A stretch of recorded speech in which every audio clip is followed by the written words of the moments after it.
কি ব্যাপার মা, এখন ভিডিও কল? এই এই তুই আমার রুমে কি করতেছিলি? তোকে না আমি বলছি আমার এই রুমে তুই অনুমতি ছাড়া ঢুকবি না। মা ঘর গোছাচ্ছিল। এই তুই আমাকে মা বলে ডাকতেছিস কেন? তোর সাহস তো কম না? আমি কি তোর মা? তুই কি আমার গর্ভের সন্তান?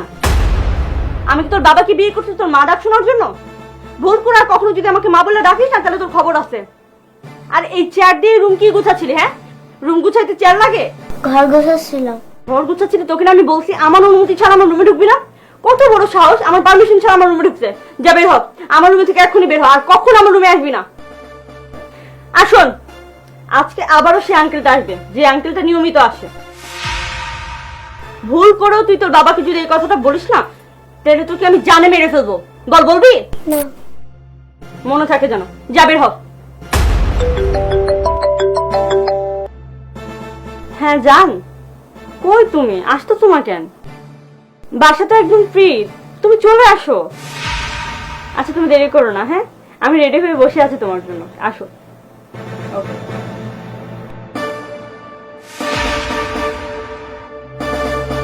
আসছো? কি ব্যাপার আজকে দেরি করে ফোন দিলা? কি করবো বলো, ও যতক্ষণ বাসায় থাকে না আমি তো তোমাকে ফোন দিতে পারি না।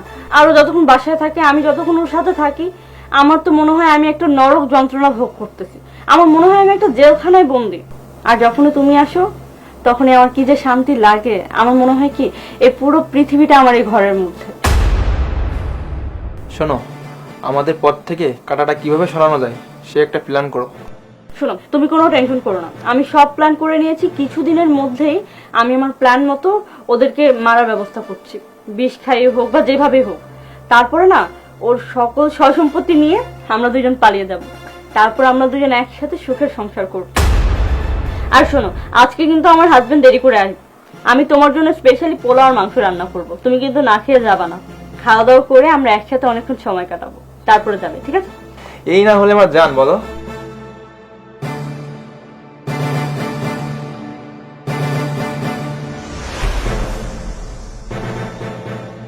বাবা, রুমের মধ্যে তোমরা দুজন শুয়ে আছো? তুমি তুমি এই সময় কেন? কেউ নেই? ও আমার আমার মামাতো ভাই, খালাতো ভাই। তোমার মামাতো ভাই, খালাতো ভাই, তো বেডরুমে একসাথে শুয়ে আছো কেন? মানে ও আসছে এতদিন পরে, ও ও হচ্ছে দুপুরে খাওয়া দাওয়া করে যাবে, তাই একটু রেস্ট করতেছিল। মামাতো ভাই, খালাতো ভাই তোমার একসাথে শুয়ে আছো, আবার দরজা লাগিয়ে। দরজা কেন লাগানো ছিল? দরজা বাতাসে লেগে গেছে। আচ্ছা তুমি কি আমাকে সন্দেহ করতেছো? তোমাকে সন্দেহ করবো না থেকে দেখো তো উপরের দিকে দেখো। এইটা এখানে আমার মেয়ে বুদ্ধি করে লাগিয়েছে। আজকে যদি আমার মেয়ে বুদ্ধি করে না লাগাতো তাহলে হয়তো তোমার আসল চরিত্রটা আমি জানতে পারতাম না। আমি সব দেখেছি, আমি সব শুনেছি।